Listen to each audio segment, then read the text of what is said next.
मी सुनेत्रा अजित पवार गांभीर्यपूर्वक प्रतिज्ञा करते की कायद्याद्वारे स्थापित झाले आहे अशा भारताच्या संविधानाबद्दल मी खरी श्रद्धा व निष्ठा बाळगीन।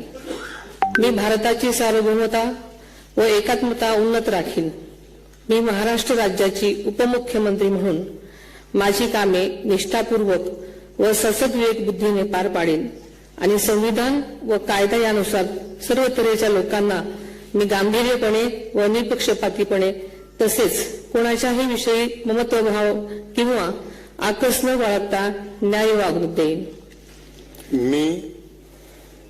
मी सुनेत्रा अजित पवार गांभीर्यपूर्वक प्रतिज्ञा करते की महाराष्ट्र राज्याची उपमुख्यमंत्री म्हणून माझ्या विचारार्थ आणली जाईल किंवा मला ज्ञात होईल अशी कोणतीही बाब अशी उपमुख्यमंत्री म्हणून माझी कामे यथायोग्य पार पाडण्यासाठी आवश्यक असेल ते खेरीज करून एरवी मी कोणत्याही व्यक्तीला किंवा व्यक्तींना प्रत्यक्षपणे वा अप्रत्यक्षपणे कळवणार नाही किंवा त्यांच्याकडे उघड करणार नाही।